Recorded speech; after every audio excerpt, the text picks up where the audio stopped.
Now let's take a closer look with our second use case.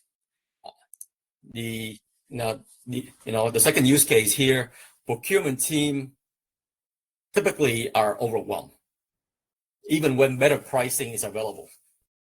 It's often buried in emails and expired contracts or scattered spreadsheets. So buyers default to known vendor, even if they are not the most cost effective.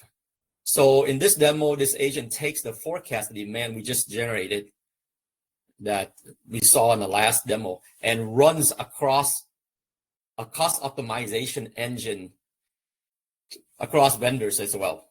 And it benchmarks certain quotes, checks contract terms, and even reach out to vendors for updated pricing automatically. So right back to you, Gaurav, to show us. Absolutely, Khan. Let me quickly share my screen again.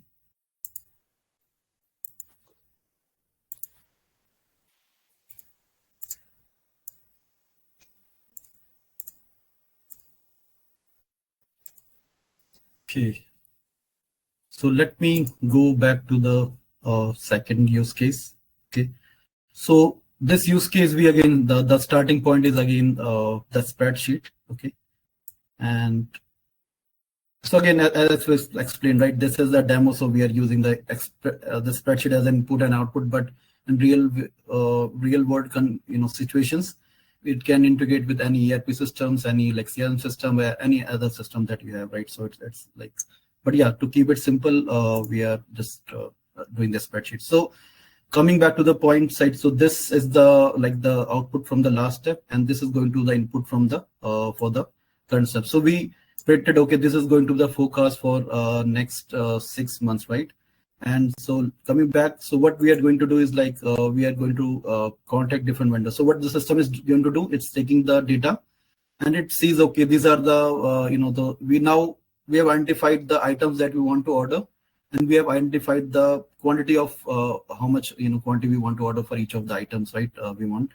And now what the system is going to do is it's going to let me run the system and we can talk and walk you through. So what it's going to do is like taking that data, it's identifying the items, it's identifying the quantity. Now it is identifying all the vendors in our system that sell those items, right?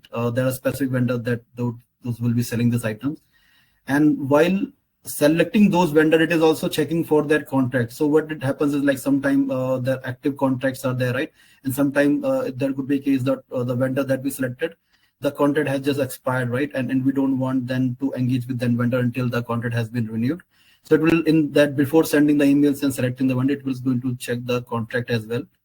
Okay. So after that, it sends out an email to all the vendors, reaching out to the vendors right after the selection. So so right now in this demo, we are not going to actually reach out to actual vendors, but we have like selected one of our own emails, so we can just walk you through. So let me go back here. So as we just see, right, so we got these different vendors. So there are like 6 vendors that the system selected for different items. Okay, let me go one by one. So this vendor has 1 items that we want. So purchase code are created for each of the vendors. So this vendor, there are like again 5 different items that we want to get, and like this vendor, they sell more items. Okay, yes. So all these are there, and then we have the order quantity also, how much we want to purchase. So we see all this vendors, right? So we see all the purchase code. So now what I'm going to do is like I'm right now going to wear the hat of a vendor, right? So I'm going to pretend that I am a vendor, and I'm then responding back to the company, right? That with the price and all. So let me do that quickly. It will just like take a couple of minutes to just enter some data points I have here. 1 second. Okay. So we start with the first one. So I will go just, so it's very easy. We made it very easy. So they can take this table format, right? So everything is in the table for, they can just reply to it. See the prices below, right? Simple. And then just paste the same table and I can just put the price. Okay, let's say this is the price for it, and just click send. So you have to just bear with me. So I'm just going to go one by one. So we have enough data points so we can compare and just see, right? This kind of brought a thought here. We often talk about such thing as contract intelligence or contract management. Let's start with that. So with the AI agent that we're seeing here, the possibility, with the agent reading the contract term per vendor, pulling out that expiration dates or pricing tier and renewal clauses and, obligation and so on. It's not just, a rigid process, but with the intelligence behind it, and over time it get better with more data and more training. It helped us to really help to clean up as well. And we often hear things about legacy and tech debt and so on. Well, there's a thing called data debt, in lack of a better word. So this is one of the sometimes an implied benefit that we don't often talk about. And obviously, with what I'm seeing here on the screen that you're doing, Gaurav, pretending to be the vendor to respond back. I'm just wearing that hat. Yeah. Yes, this for the demo purpose here. Obviously, there are a lot more back and forth in the real world scenario, and that contribute to significant delay time. And in a world of 24/7, that is a detriment to certain business, depending on what your business is about and your model. So, and also this way, we talk about visibility, we talk about speed, but retention, right? Audit trail, you name it, is automatically being tracked within the workflow and the system itself, so that there are, potentially historical pricing, which add more context to future AI, agent that we might want to add on, to the scope of this, in a real world production system, right? So, so such thing as if a SKU is overpriced, it would flag a review, for example, and so on and so forth. So that's just some of the thought I had, as I'm watching this.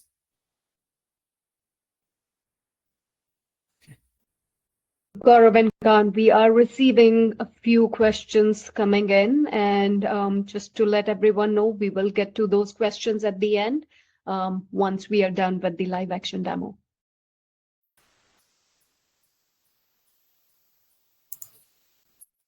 Yeah, and thank you for that, Ruby. And definitely, we're excited to get to that, part of the agenda to make sure that we can cover as much, questions as we can. Kind of going back to this demo here, we talk about vendor outreach, which is what's being demonstrated here. There are a certain level of negotiation that could go on, with the manual process and even with AI agent behind the scene, So the AI agent proactively emails flag vendor, in this case, requesting updated pricing and lead time. So with that certain bonus logic, as we might call it, the agent could include volume forecast and commitment window to strengthen the negotiation. So it's almost like that co-pilot concept, right? A second brain to really help you think through the, as you go through the process instead of just reacting to it. And it listened to email replies via, the inbox integration. So what the demo here, it seemed that we are integrating with, Google Mail here, right? And, no matter what type of mail system you use, and Microsoft, Outlook and such, that can be easily done. But the key aspect I assume here is that, that level of visibility, that insight really help to enhance not just the process time, but also the negotiation process that follow. So yeah, finally I'm done. So again, sorry No for problem. the delay. So it's a little bit time, yeah. But we want to have multiple data points, right? Otherwise, it will not make much sense. So okay, so we have completed this step, right? So in this step, we created all selected items, selected the vendor, sent out all those emails to them, and what we will expect from the vendor side is, they will just reply to those emails and send the price. So that's what I was doing. So let's assume that, like all those vendors has now, replied to our email with the prices, the best prices that each of them can provide for those items. So let me run the next workflow. Okay, so let me run, and then I will just walk you through also. So what this workflow is doing right now, it's just whatever email we have sent in the previous steps, right? It's reading all those emails, okay, and it's sending the email to the AI model, and the AI model is going to extract the prices from them, right? So normally in like a manual use case, right, like it's like a very time taking process. So you have to, as a person, right, like purchase head or something, like you go into this all those emails. There could be 50, 100 emails in a live scenario, right? And you then take all these data point, put it in on Excel, right, and then try to compare, right, like which vendor has given a low price for which of the items. So it's like a very tedious process, right? And it's like a time taking process, and it's prone to human errors as well. So but as we just saw, so it completed like within a minute or so, right? Like the whole process was done within a minute. And if I go back to an Excel sheet, what it did was like, so I come back here, so vendor prices. So you see it automatically created this sheet. So these are all the different POs we just created for these, right? And I just entered these prices when I was trying to pretend to be a vendor. And you see all these prices are there for all of this item. So let me like pick one of these items so we can focus them later on. So let's see this item, right? So we see there's a item number 037, okay, from this vendor TH001, and the price that they provide was $0.49, right? And let's see if the same item we can find here. Okay, yeah. So we say there's another like same item, another vendor net 003, they provide a price of 0.52. So as we see, there's a difference, right? So this vendor provides 0.52, this vendor provides 0.9. So obviously we are going to pick a lower price, right? When we are ordering like around 76,000 of quantity from a vendor, every cent matter, right? So the system would automatically try to pick this as a vendor and ignore the other ones, right? So again, so let me go to the workflow. So this workflow, this use case, we are now complete, Khan. So back to you. Thank you, Gaurav. So the result here, let me emphasize that the result here, the team would see exactly where we're overpaying, just like what you just shown, Gaurav, and gets pricings aligned with the real needs. So no delays, no missed clauses, no over reliance on memory or word of mouth, right? That came to mind a number of opportunity that we're not even covering in this demo, such as the tech bundle SKU saving. This SKU is overpriced, but you could save 18% by bundling with related SKUs under a different vendor. Or another opportunity could be mapping vendor risk and cost together. The AI agent can suggest the lower risk plus the best price vendor, not just the cheapest. So that's a risk management aspect of it. And then I was thinking another third opportunity would be to push into strategic sourcing alerts so that it can trigger quarterly reviews or sourcing events based on persistent overpricing.